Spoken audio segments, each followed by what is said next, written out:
So, we've been talking about the market revolution in the United States, which was this period in the first half of the 19th century where the way that Americans did business really changed.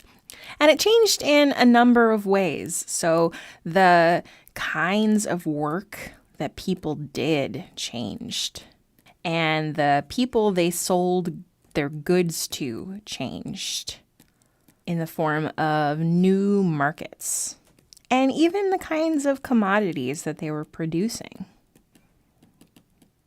All of these were altered in the first half of the 19th century thanks to a couple of simultaneous trends.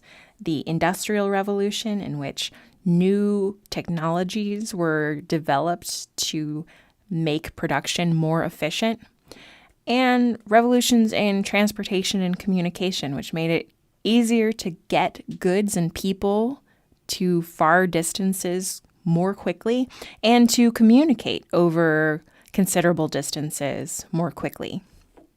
And these really resulted in a reorganization of American society that some historians have actually said was more revolutionary than the American Revolution. So in the last video, we discussed some of the new technologies which changed American work in the early 19th century. One of these was the introduction of the textile mill, which was powered by a water wheel by Samuel Slater, which helped textile mills become the chief industry of New England. Also helped women start working outside the home in the Lowell mills, started by Charles Lowell, and also began the system by which factory owners would hire individuals rather than family units to work for wages in their factories. The other major invention that had a really important impact on American society was the cotton gin, which was a machine that separated cotton seeds from the fiber, and it made the production of cotton considerably more profitable. And so with cotton a profitable crop, the American South really invested in cotton, and investing in cotton as its main cash crop meant they really entrenched the system of slavery. So even though in the 1780s, early 1790s, many southern states were thinking perhaps they'd abolish slavery because the institution was not overly profitable, as cotton became the cash crop of the South, the institution of slavery would be entrenched and continue to grow until the 1860s. So those are some of the new technologies of production. In this video, I want to spend some time talking about the revolution in communication and transportation that happened also in this time period. So just like inventions like the textile mill or the cotton gin made it easier to work faster, inventions in transportation and communication in the early 19th century also made it possible to transport goods faster and to transport information faster. So I want to talk about just a few of these transportation inventions. One of these was the railroad. Now, the railroad was not invented in the United States. Rather, the United States imported the railroad technology from England and Germany, and this is one of the very first railroads in the United States. I think it's kind of adorable because you can see how it still is really owing a debt stylistically to a wagon, even looks like a wagon here on the end. So railroads begin to come into the United States in the early 1800s, and first they're mostly for cargo or helping to move stone, things to help build canals, which we'll get to in a second. But soon they're also passenger rail stations.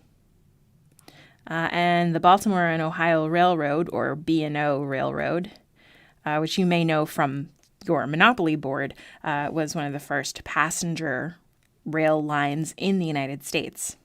Another major transportation revolution of this time period was shipping on water. So in 1807, inventor Robert Fulton came up with the steamship. And so a steamship, and you can see the little smokestacks right here, makes it much easier to power the ship. And one thing you can do then is go against the tide of a river. So instead of just, for example, going down the Mississippi River to the port of New Orleans, you can also go back up the Mississippi River, which means commerce can go more easily in both directions.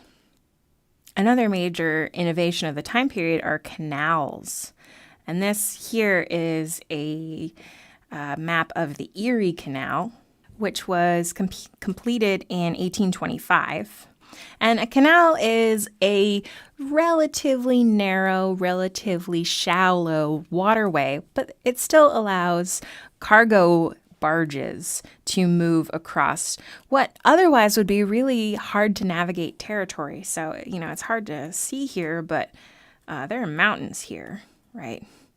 So now you can take cargo across mountains, across large stretches of land by ship, which is much faster than trying to do it on foot or with a wagon. I think it's actually hard for us to imagine now, but in the early 19th century, and really for most of time before then, waterways were the highways of the world. It was a lot easier to get from Boston to London across the Atlantic by ship than it would have been to get from Boston to the Appalachian Mountains on foot. Before the invention of air travel, before the interstate highway system, and really up until the invention of the railroad, waterways were the easiest way to get around in the world. And the last communication revolution that I want to talk about is the invention of the telegraph, which a portrait painter turned inventor named Samuel Morse first patented in 1844. And Morse invented Morse code because the telegraph worked by sending pulses down copper wires. So it made it easy to communicate through coded messages of dots and dashes. So dots and dashes corresponded with letters, which allowed you to send messages over extremely long distances. So you could send a message by telegraph in an instant, as opposed to sending a letter, which might take days or even weeks to get to its destination. So all these revolutions in transportation and communication kind of translate into two major transformations in American business at this time period. One is that the scope of business that you can do is much greater, because now if you're a farmer who lives in, say, Rochester, your radius of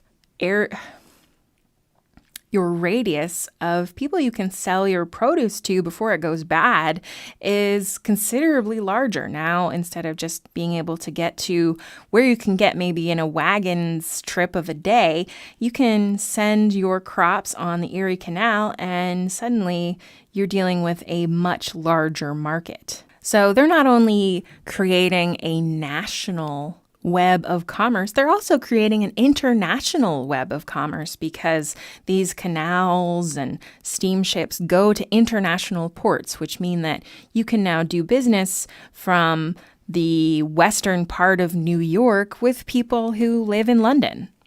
And the other thing that increases here is the pace of business, right? So instead of having to negotiate a business deal through a series of letters, which might take you many weeks, now you can negotiate a business deal by the telegraph, and it's only going to take you a couple of days.